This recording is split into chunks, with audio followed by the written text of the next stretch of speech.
vamos a hacer alguna reflexión sobre la salud pública y el modelo de atención. ¿Será que la reforma en salud que está planteando actualmente el Ministerio de Salud nos va a ayudar a la salud mental? ¿Será que es una oportunidad para mejorar la salud mental? Vamos a ver algunos aspectos acá.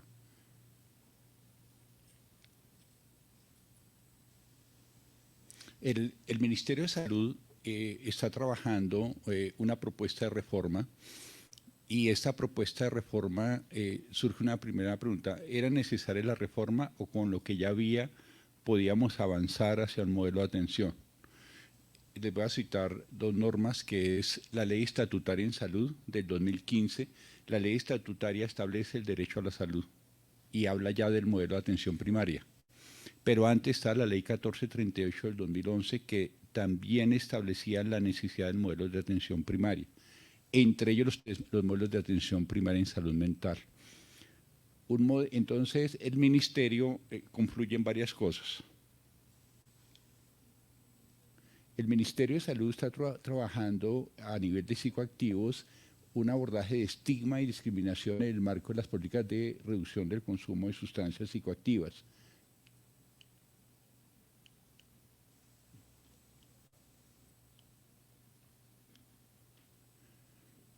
Esto es alguna de la normatividad, confluyen varias cosas.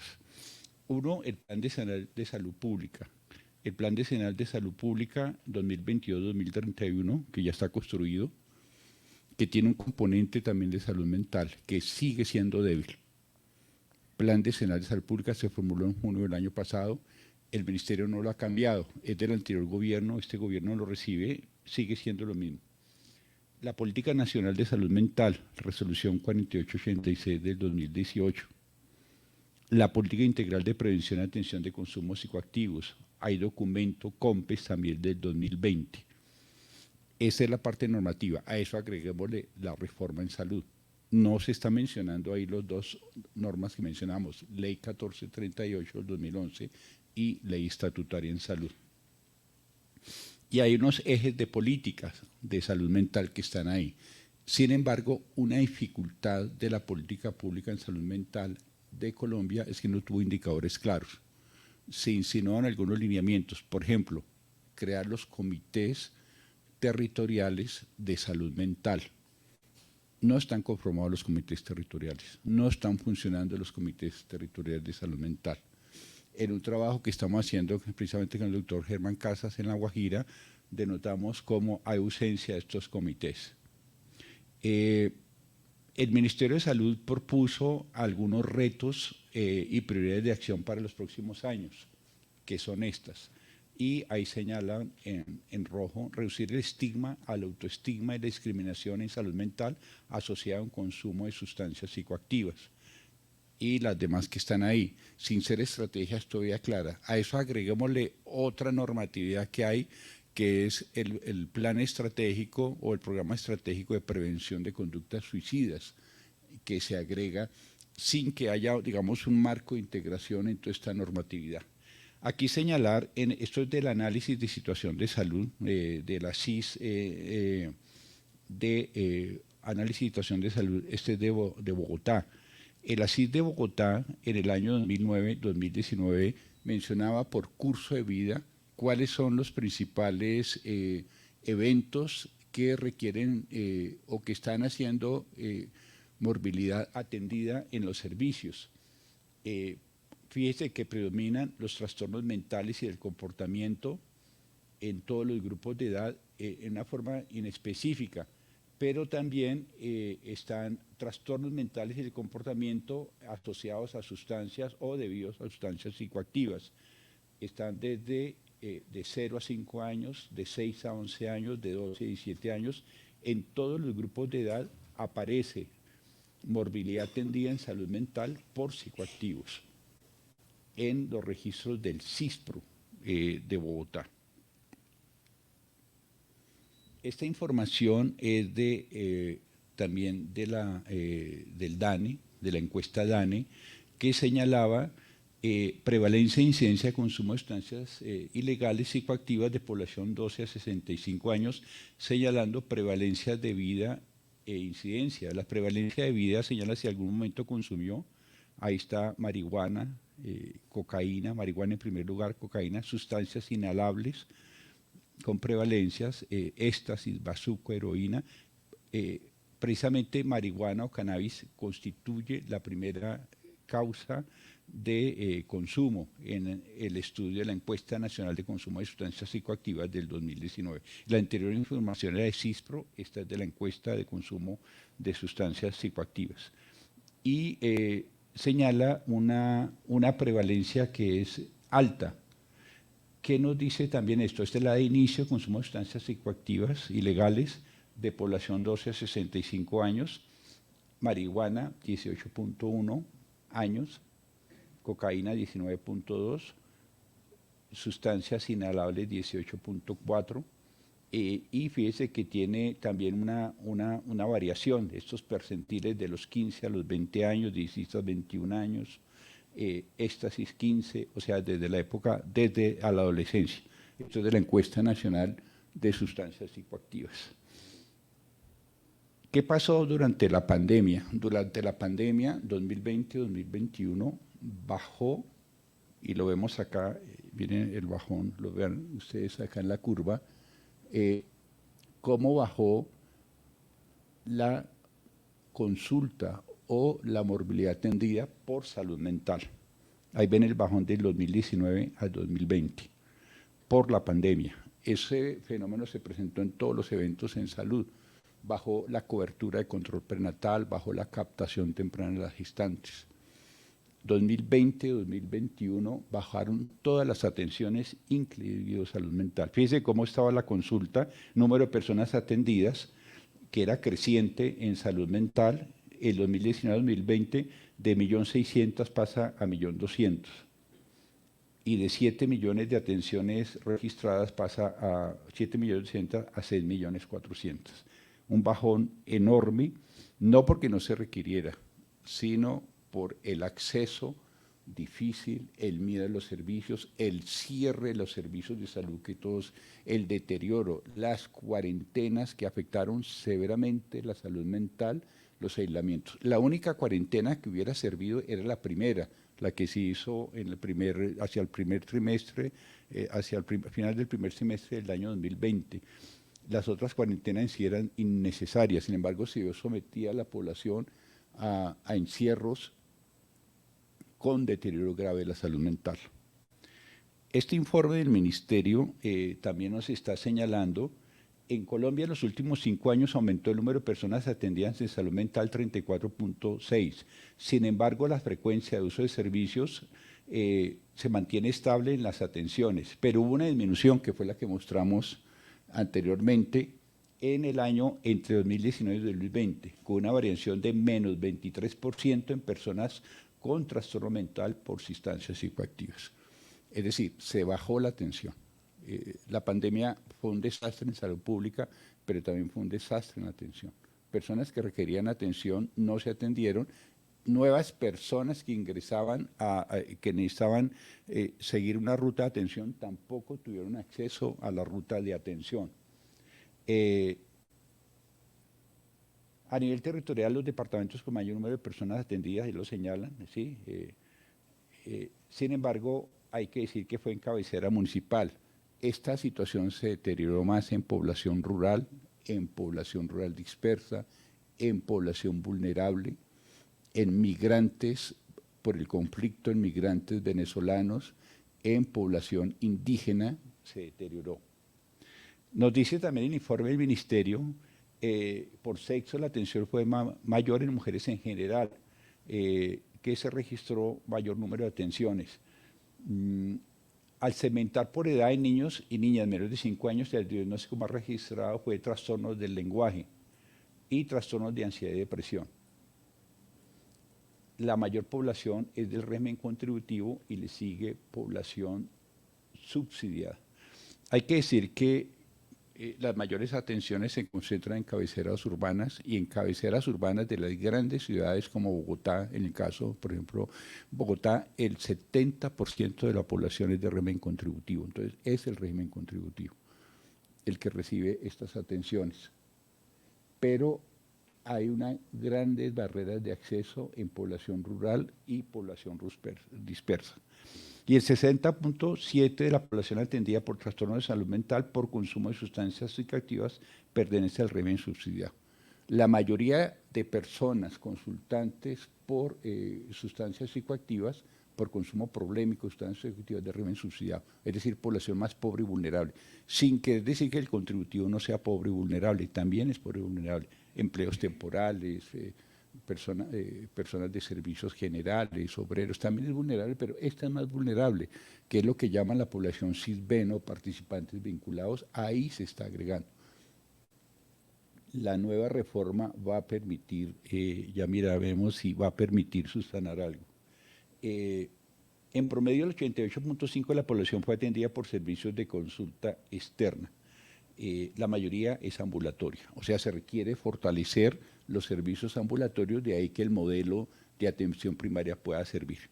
Ante este panorama que resumimos, una morbilidad en disminución, unas barreras de acceso en salud mental, un bajón en la atención de salud mental, un represamiento en la atención de salud mental, y esto es de atención mental resolutiva, atención mental preventiva, por ejemplo, consejería, tamizajes, la disminución es aún mayor.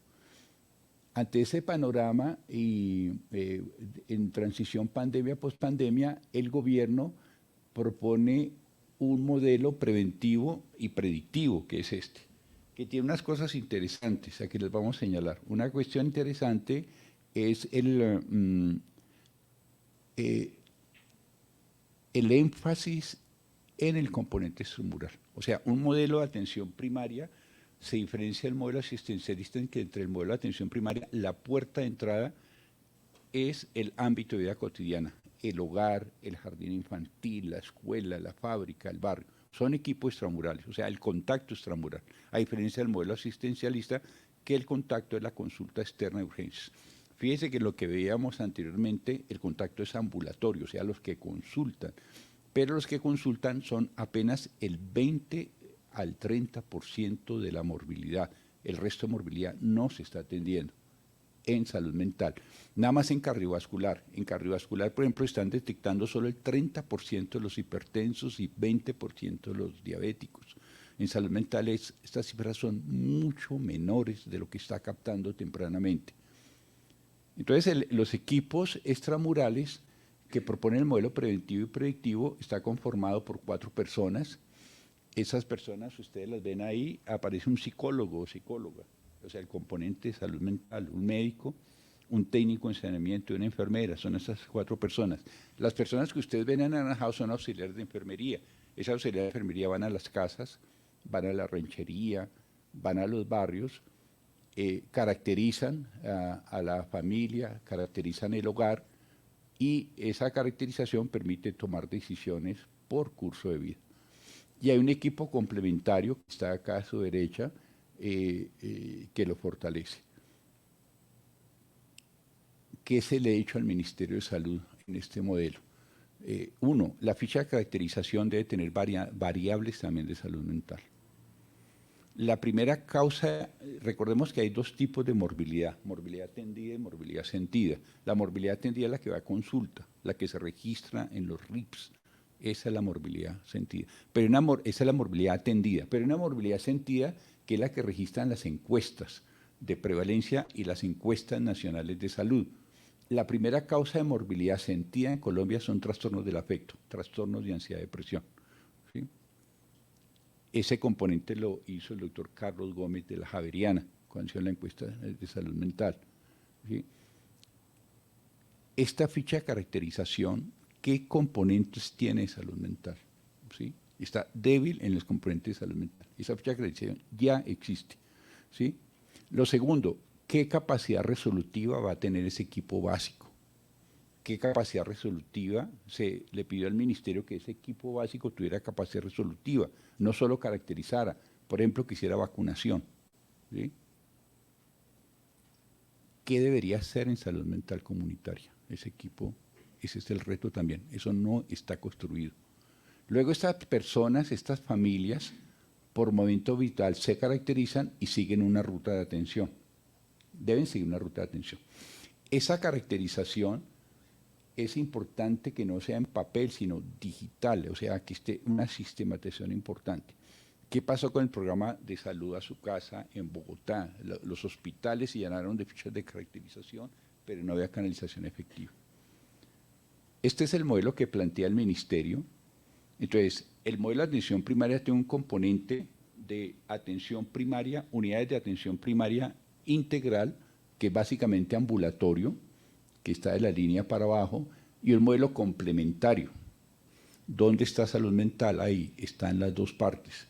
Por un lado, el psicólogo o un psiquiatra de enlace que está a nivel extramural, y por el otro, si la persona requiere tratamiento más complejo, en la parte complementaria.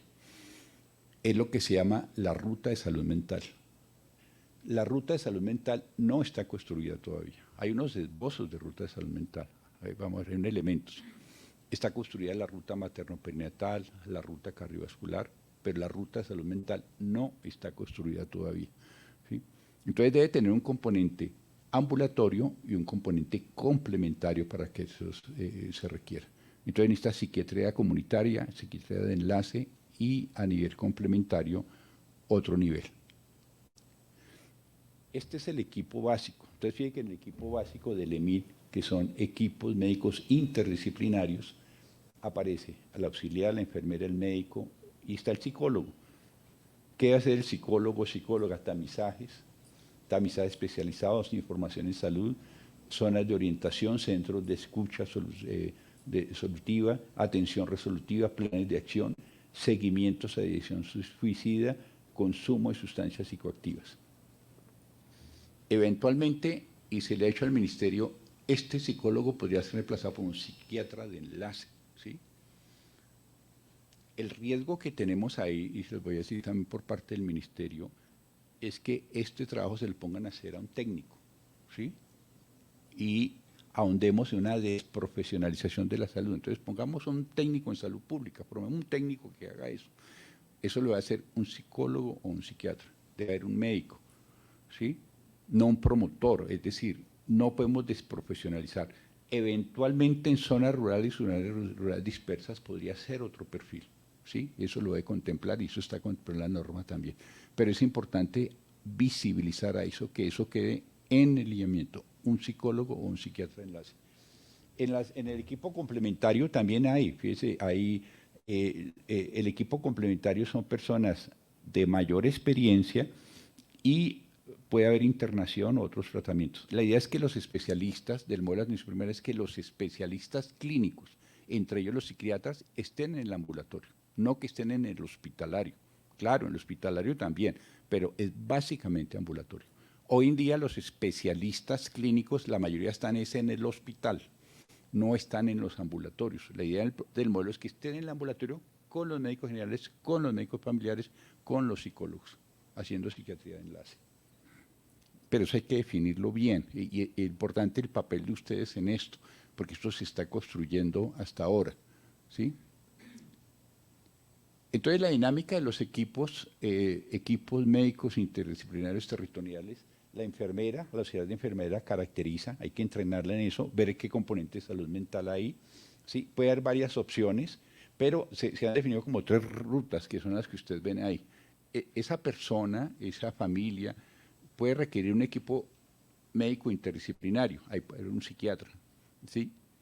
Puede requerir canalización a la EPS, a no ser que definitivamente quiten las EPS, que es lo que quiere el Ministerio de Salud, ¿sí? O puede requerir una acción intersectorial, porque necesita atención psicosocial, en la parte social, esa ruta de atención.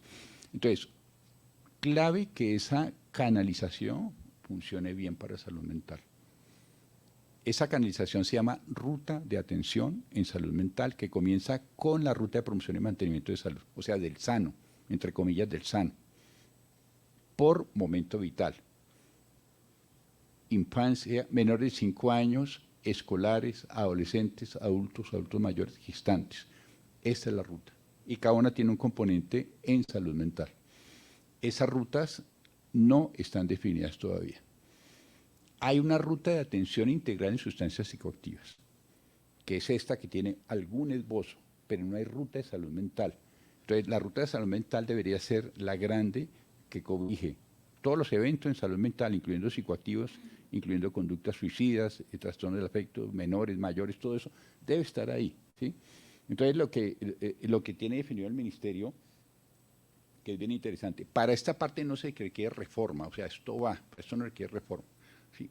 Ya, de hecho, ya se está haciendo, ¿sí? Ya están los equipos y ya están contratando a nivel territorial. Eso no requiere reforma porque está en la ley estatutaria, eso ya está, ¿sí? Entonces,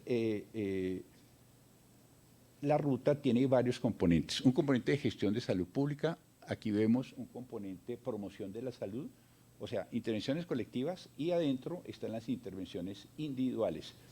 Estas de gestión de salud pública y promoción de la salud se trabajan con entornos. Entonces, ¿qué va a trabajar salud mental? En el entorno comunitario, en el entorno educativo, en el laboral, en el hogar. ¿Y qué acciones individuales? Que ya es la individualización, es la persona o el paciente. Recordemos que en el modelo de atención primaria la puerta de entrada son las personas, no los pacientes. O sea, hace mucho énfasis con el sano. Ya están definidas unas intervenciones de promoción de la salud, ¿sí? Esas intervenciones de promoción de la salud las hacen las secretarías de salud, pero concurren también las aseguradoras, pero es básicamente las secretarías de salud, ¿no? Aquí están algunas, ¿no? La articulación intersectorial, todo el mejoramiento de calidad de vida, reducción, acciones para la prevención, atención, recuperación, reducción de daño en psicoactivos, toda la información está ahí, la sensibilización, hay un listado de intervenciones. Todo el trabajo intersectorial está ahí. La norma como está tiene la ventaja que diferencia consumo problemático de consumo no problemático. Los que están en la ruta son los de consumo problemático. O sea, desmedicalizar la atención del abuso de psicoactivos. Con la nueva norma que está trabajando frente a cannabis, todo eso no está muy claro, pero es clave la participación de todos para que esto quede establecido. Estas son las acciones de promoción de la salud. Ya hay un listado grande, promoción de la salud de la sociedad. ¿Qué se hace a nivel comunitario? Promoción y estilos de vida saludable, inducción a la demanda, consejería, pruebas de tamización, auditas, sí, eso ya está definido. No se está haciendo todavía, pero ya está definido. En cada uno de los entornos, en el entorno hogar, ¿qué es lo que se debe hacer? Promoción y educación de conductas de consumo de alcohol y cigarrillo como puertas de entrada. Eso ya está definido. Se debe hacer entre las secretarías de salud y las EPS. Las EPS no lo hacen porque no lo saben hacer. No saben hacer consejería, ni en salud mental, ni, por ejemplo, en salud sexual y reproductiva. La consejería en salud sexual y reproductiva, por decirles algo, en las APS se reduce a consejería en planificación familiar, no en salud sexual y reproductiva. En salud mental menos. Entonces tendremos que hacer una gran labor de capacitación al sistema de salud en qué es una consejería y qué es un tamizaje en salud mental para trabajar en todos estos ámbitos, en comunitario, hogar, laboral, todo eso. Ya está definido ahí. Es decir, esto ya está en la norma, esto no requiere reforma. Está en el laboral, ¿sí? Está acá. Promoción y modificación de conducta activa en torno al consumo de alcohol. Sabemos que hay alcohol tradicional, en otros sitios se usa alcohol informal. Y esta es la atención individual, que se está acá. Esto es lo individual. Entonces, fíjate que hay varios campos de entorno de salud mental. Promoción, gestión de la salud pública, ámbitos de vida cotidiana. Y llegamos a la atención individual. El psiquiatra puede estar en cualquiera de ellos, ¿no? Ya ahí están definidos los flujogramas en salud mental, están ahí en la norma, ¿sí? Cuando el consumo es tamización, detección temprana, intervenciones de tamizaje, canalización. Las rutas ya están definidas, pero estas rutas no se están operando todavía. Estas rutas deben tener guías y protocolos. Tienen hitos también, tienen metas, ¿no? Definir plan de seguimiento, de acompañamiento, autocuidado, valoración, diagnóstico integral de los hijos, por ejemplo, la persona con consumidores psicoactivos. Cada uno de estos puntos se definió con las sociedades científicas, está escrito ahí, pero no se ha implementado. O sea, es una oportunidad. Esto no requiere reforma, ¿sí? Está definida la ruta. Aquí está. Se llama la ruta de psicoactivos. No hay ruta de salud mental.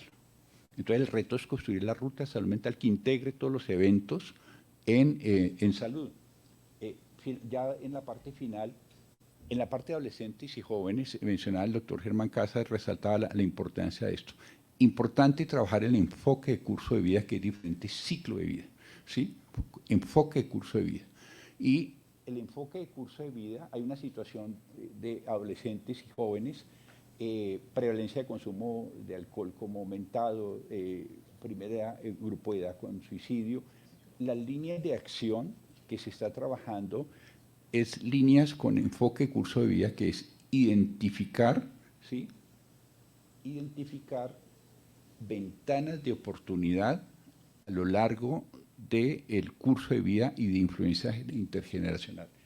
Estas ventanas de oportunidad ya están acá definidas. Desarrollo de capacidades para una participación activa, espacios de participación de adolescentes y jóvenes, están definidos también cuáles deben ser. Y están definidas las ventanas de oportunidad. Están definidas 6 ventanas de oportunidad que hay que trabajarlas, tanto por gestión de riesgo individual como gestión de riesgo colectivo.